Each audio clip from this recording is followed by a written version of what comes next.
بادشاہ یہ تخت و تاج کیا ہوتے ہیں، اس کی کوئی قیمت نہیں ہے۔ تو بادشاہ ہنس کے کہنے لگا اس فقیر کو باہر نکالو، اسے کیا پتا ہے کہ تخت و تاج کیا ہوتے ہیں، اس کی لذت کیا ہوتی ہے۔ جب خدام کھڑے ہوتے ہیں، استقبال کر رہے ہوتے ہیں، جب تخت پہ بیٹھے اور ساری رعایا نیچے بیٹھی ہوتی ہے، اس نے کہا نکالو فقیر کو، اس کو کیا پتا۔ بادشاہ ایک دن شکار کرنے گیا تو وہاں اس کا گھوڑا جو ہے وہ سرکش ہو گیا اور ایسی جگہ پہ لے گیا کہ جہاں نہ پانی تھا اور نہ کوئی اور چیز۔ بادشاہ وہاں ہانپ رہا ہے کہ وہی فقیر مشکیزہ ڈالے ہوئے گزرا اور آواز دے رہا ہے پانی لے لو، پانی لے لو۔ بادشاہ کی تو موت واقع ہونے والی تھی، آخری ہچکیاں تھی، تو اس نے آواز دی پانی۔ تو اس فقیر نے کہا کہ ہاں تمہارے پاس ہے کوئی قیمت پانی دینے کی؟ اس نے کہا میں بادشاہ ہوں اس ملک کا۔ اس نے کہا ہوتے ہوگے، مجھے غرض نہیں ہے، میں تو بیچتا ہوں پانی۔ اس نے کہا بابا میں بادشاہ ہوں، جو مانگو گے میں دوں گا، مجھے پانی دو، میں مر رہا ہوں۔ اس فقیر نے کہا آدھی حکومت لگے گی۔ اس نے کہا آدھی لے لینا، مجھے پانی تو دو، کیونکہ مر گیا تو ساری جائے گی۔ اس نے پانی کا گھونٹ دیا، پیاس کی شدت تھی، جب پانی کا کٹورا اس نے منہ سے لگایا تو پانی حلق میں اٹک گیا۔ اب پھر دوبارہ مصیبت بن گئی۔ تو اس فقیر نے کہا کہ میں حکیم بھی ہوں، اگر کہو تو تمہارا علاج کر دوں۔ اس نے کہا ضرور کرو، لیکن اس نے کہا میں یوں ہی نہیں کروں گا، آدھی باقی حکومت بھی لگے گی، وہ بھی لکھ دو۔ اس نے چمڑے کے اوپر لکھوا لیا، ساری حکومت لکھوا لی، اور اس نے اس کا علاج کیا فوری۔ جو اس کے پاس ٹوٹکا ٹونا تھا تو اس کا پانی حلق سے نیچے اتر گیا۔ بادشاہ گھوڑے پہ بیٹھا واپس آیا، وقت گزر گیا، عرصہ بیت گیا۔ بادشاہ پھر تخت پہ بیٹھا تھا، وہی فقیر بھیس بدل کے دوبارہ آ گیا۔ پھر اس نے نصیحت کی کہ آخرت کو یاد کرو، یہ دنیا کچھ نہیں ہے، 4 دن کی کہانی ہے۔ بادشاہ نے کہا تو میرا خیال ہے پہلے بھی کبھی آیا تھا، تو نہیں سمجھتا تخت و تاج کی لذت کیا ہے۔ اس نے کہا اس کی کوئی قدر و قیمت نہیں ہے، چھوڑ اسے، آخرت سب کچھ ہے۔ تو اس نے کہا نکالو اس فقیر بابے کو، یہ اس دن بھی آیا تھا تو آج پھر آ گیا ہے، اپنی راہ لے بابا۔ اس فقیر نے اپنے تھیلے سے وہ چمڑے کی دستاویز نکالی جس کے اوپر اس نے ساری حکومت لکھ کے دی تھی۔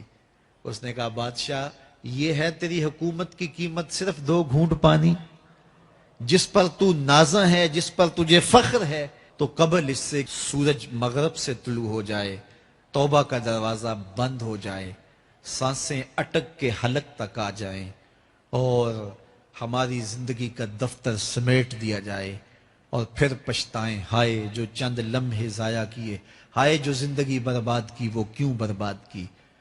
کل کے پچھتاوے سے بہتر آج کا پچھتاوا، زندگی پلٹ ہوگا، وقت پر کافی ہے ایک قطرہ بھی آب خوش ہنگام کا، جل گیا جب کھیت برسا می تو پھر کس کام کا۔ آئیے میں اور آپ اپنی زندگی کو مالک کی چوکھٹ پہ، مالک کی دہلیز پہ لے جائیں، اس کے حضور سچی توبہ کریں، رجوع لائیں، اپنے گناہوں سے معافی مانگیں، وہ کریم ایک آنسو سے سارے گناہ معاف کر دے گا۔ اپنی آخرت کی تیاری کریں، کاروبار دنیا بھی کریں، لیکن اصل ہماری زندگی آخرت کی زندگی ہے۔ صحابہ کو خندق کھودتے دیکھا تو پیار آیا تو یہی کہا اللہم ان العیشہ عیش الاخرہ، اے اللہ زندگی تو آخرت کی زندگی ہے، فاغفر للانصار والمہاجرہ، میرے انصار کو بھی بخش دے، میرے مہاجروں کو بھی بخش دے۔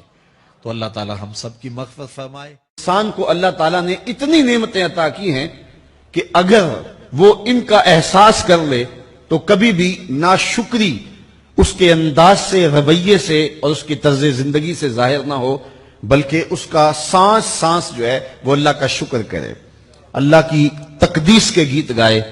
لیکن یہ انسان ناشکرہ ہے۔ وَإِنَّهُ عَلَى ذَلِكَ لَشَهِيدٌ، اس پر اسے کوئی خارج سے گواہی کی ضرورت نہیں ہے، وہ خود اس پہ گواہ ہے، اسے خود پتا ہے کہ میں کتنا ناشکر۔ ذرا اندر اتر کے دیکھے تو اس نے کیا اس کی نعمتوں کا شکر ادا کیا ہے؟ اس کی کتنی بڑی نعمتیں ہیں حضرت انسان کو۔ انسان غور کرے، تدبر کرے۔ میں کئی دفعہ یہ بات بتا چکا ہوں، میرا ایک ملنے والا ہے، پیر بھائی ہے، تو اس کو مسئلہ کیا ہے کہ یہ جو منہ میں لعاب آتا ہے اس کی مقدار کم ہے۔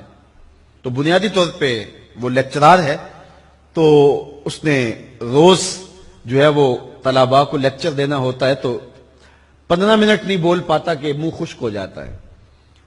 اب ہم نے کبھی اس کو نعمت سمجھا؟ یہ جو منہ میں لعاب آتا ہے ہم کہتے ہیں کہ یہ ایک مصیبت ہے, تھوکتے رہتے ہیں, لیکن اگر اس کی مقدار کم ہو تو زندگی اوکھی ہو جائے.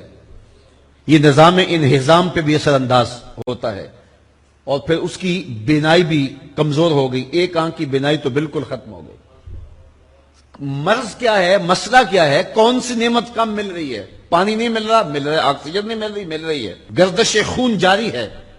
کمی کیا ہوئی؟ کبھی سوچا بھی نہیں ہم نے.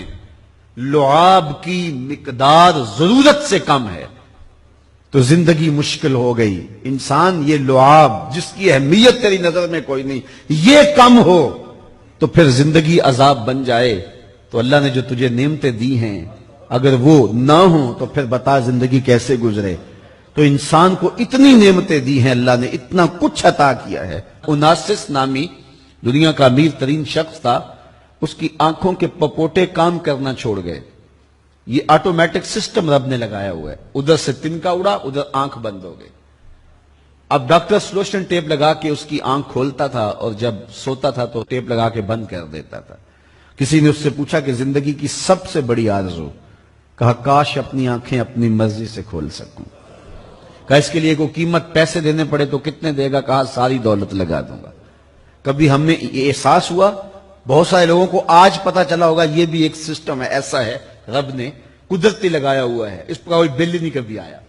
آپ 3 مہینے بل نہ دے تو وابڈا والے میٹر کاٹ دیتے ہیں کہ نہیں؟ بجلی کاٹ دیتے ہیں, سوئی گیس والے کنیکشن کاٹ دیتے ہیں. لیکن ساری زندگی رب کو سجدہ نہ کرو. اس نے کبھی سورج کو نہیں کہا کہ اس نافرمان کے گھر تیری روشنی نہیں جانی چاہیے. اس نے کبھی چاند کو نہیں کہا کہ تیری چاندنی اس کے آنگن میں نہیں جانی چاہیے. جس طرح با یزید کے گھر میں سورج کی کرنیں جاتی ہیں اس نافرمان کے گھر میں بھی ایسے ہی جاتی ہیں. تو انسان کو اللہ نے بڑا کچھ دیا لیکن یہ اس کے باوجود ناسپاس ہے, ناشکر گزار ہے. تو کہا اس کے لیے کوئی اس کو خارج سے دلیل لینی چاہیے. انسان اگر اپنے پہ غور کرے تو انسان کے اندر ہی سب کچھ ہے. میں کہاں کھڑا ہوں مجھے پتا ہے, آپ کہاں کھڑے ہیں آپ کو پتا ہے. یہاں میں واز کر رہا ہوں, تلقین کر رہا ہوں, نصیحت کر رہا ہوں, آپ کی نظروں میں بہت اچھا ہوں گا. میں اچھا ہوں یا نہیں ہوں میں اچھی طرح جانتا ہوں. آپ میری نظروں میں بہت اچھے ہیں, آپ اچھے ہیں یا نہیں ہیں یہ آپ اپنے سے پوچھیں, آپ اچھی طرح جانتے ہیں. انسان اپنی حقیقت سے خود آگاہ ہے کہ وہ کس جگہ کھڑا ہے, وہ جانتا ہے. وَإِنَّهُ عَلَىٰ ذَلِكَ لَشَهِيدٌ. اسے خارج سے کوئی دلیل نہیں چاہیے.